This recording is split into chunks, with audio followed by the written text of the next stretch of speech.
ఓం శ్రీమాత్రే నమః. ఈరోజు దేవీ భాగవతంలోని ఇంద్ర బృహస్పతి సంవాదం గురించి తెలుసుకుందాము. మహామతి బృహస్పతి, నువ్వు దేవగురుడవు, రాజనీతి తెలిసినవాడవు, సర్వజ్ఞుడవు. మహిషాసురుడు మదమత్తుడై స్వర్గం మీదకి దండెత్తబోతున్నాడు. దానిని ఎదుర్కోవాలి, ప్రతిక్రియ చెయ్యాలి. ఏమి చెయ్యాలి, ఎలా చేయాలనేది ఆలోచించి నువ్వే సలహా ఇవ్వాలి. విపత్కర పరిస్థితులలో నువ్వు తప్ప నాకు మరొక దిక్కు లేదు. అటువైపు శుక్రాచార్యుడున్నాడని నీకు తెలుసు కదా. ఇంద్రుడి మాటలు విన్నాడు. బృహస్పతి దీర్ఘంగా ఆలోచించాడు. మెల్లగా సాలోచనగా పలికాడు. ఇంద్ర, కంగారు పడకు, ధైర్యంగా ఉండవు. కష్టాలు వచ్చినప్పుడే ధైర్యంగా ఉండాలి. జయాపజయాలు ఎప్పటికైనా దైవాధీనాలే. జరగవలసింది ఎలాగూ జరుగుతుంది, దాన్ని ఎవ్వరూ తప్పించలేరు. అయినా మన ప్రయత్నం మనం ఎప్పుడూ చేయాల్సిందే. పురుషకారం ఉండాలి. మహామునీశ్వరులైన ముక్తి కోసం ప్రయత్నం చేయవలసిందే. రాసిపెట్టి ఉంటే అదే వస్తుంది అని ఊరుకుంటే ఎవరికీ ఏదీ రాదు. ముక్తి అసలే రాదు. అది పూర్తిగా దైవాధీనమే. అయినా ధ్యానము, తపస్సు వంటి ప్రయత్నాలు ఉండాల్సిందే కదా. సుఖమో దుఃఖమో పురుష ప్రయత్నం ఉండాలి. అది లేకుండా ఏదీ సిద్ధించదు. ప్రయత్నం చేసినా సిద్ధించకపోతే అది వేరే సంగతి. దైవం అనుకూలించలేదు మనకు అని ఉపశమనం పొందాలే తప్ప నిందలకు దిగకూడదు. యుద్ధాలలో ప్రధానంగా జయోపలబ్ధి అనేది మంత్రాంగం మీదనో సైన్య సమృద్ధి మీదనో ఆధారపడి ఉండదు. అది పూర్తిగా దైవాధీనము. బలవంతుడు ఓడిపోవచ్చు, బలహీనుడు గెలవవచ్చు.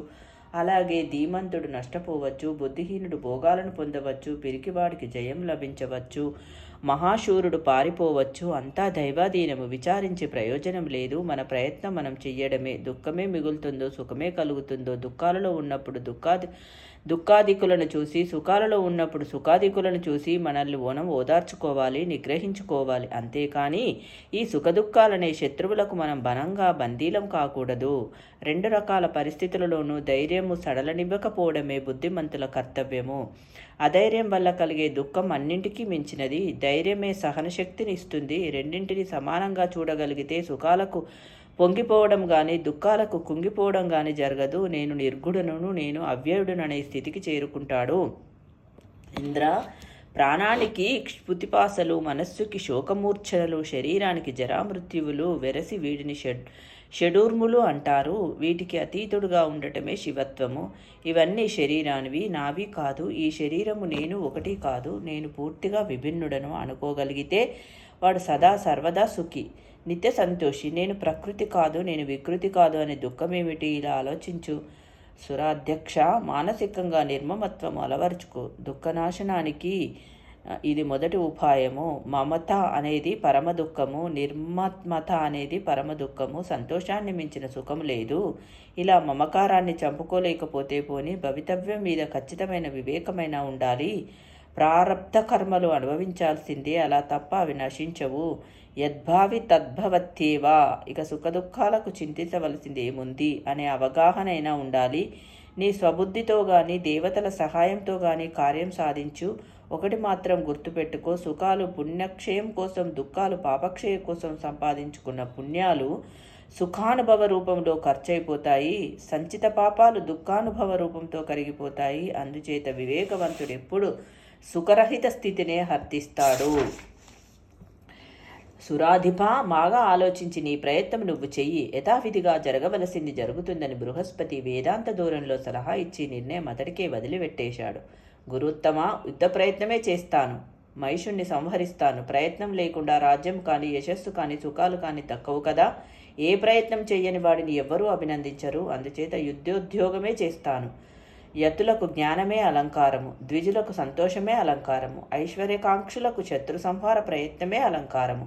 ఉద్యమం చేసి లోగడ సముచి బలాది రాక్షసులను సంహరించాను. అలాగే ఈ మహిషాసురుడిని తుదిముట్టిస్తాను. గురువర్యా, నువ్వే నా బుద్ధిబలం, వజ్రాయుధమే బాహుబలం, హరిహరుల సహాయకులు. నా ప్రయత్నం నేను చేస్తాను. నువ్వు ఆశీర్వదించి రాక్షస సంహారకాలైన మంత్రాలను జపించు.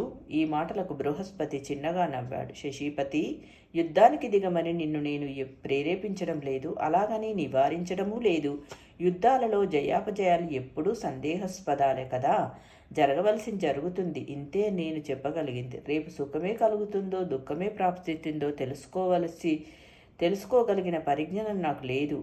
అదే ఉంటే నా దుఃఖాలను నేను తొలగించుకోగలిగి ఉండేవాణ్ణి కదా. చంద్రుడు శిష్యుడిగా ప్రవేశించి నా భార్యను అపహరించాడు. ఆ రోజుల్లో ఎంత దుఃఖాన్ని అనుభవించానో నీకు తెలుసు. ముల్లోకాలలోనూ నేను చాలా తెలివైన వాణ్ణి అని ప్రసిద్ధి. కానీ ఆ తెలివితేటలు ఏవీ ఆనాడు అక్కరకు రాలేదు. అందుచేత కార్యసిద్ధి కోసం బుద్ధిమంతులు ఏదో ఒక ఉపాయాన్ని ఆలోచించి ప్రయత్నం చేయాలి. కానీ సిద్ధి ఎప్పుడూ దైవాధీనమే. ఇది మరిచిపోకూడదు. బృహస్పతి చేసిన ఈ ఉపదేశాన్ని గ్రహించి శశిపతి సవినయంగా నమస్కరించి సెలవు తీసుకున్నాడు. సరాసరి బ్రహ్మదేవుడి దగ్గరికి వెళ్ళాడు. మహిషాసురుడు దండెత్తి రానున్న విషయం చెప్పి సహాయం అభ్యర్థించాడు. శంకరుణ్ణి వెంట తీసుకుని విష్ణుమూర్తి సన్నిధికి వెడదాం. బాగా ఆలోచించి ఒక నిర్ణయం తీసుకుందాము. బలాబలాలు అంచనా వేసుకోకుండా వివేకాన్ని విడిచిపెట్టి సాహసానికి దిగేవాడు పతనమైపోతాడు. కాబట్టి మనం అలా చెయ్యవద్దు. విష్ణుమూర్తితో ఆలోచిద్దామని బ్రహ్మదేవుడు సలహా ఇచ్చాడు. అష్టదిక్పాలకులు ఇంద్రుడు, చతుర్ముఖుడు, శంకరుడు అందరూ కలిసి విష్ణుమూర్తి సన్నిధికి వెళ్లారు.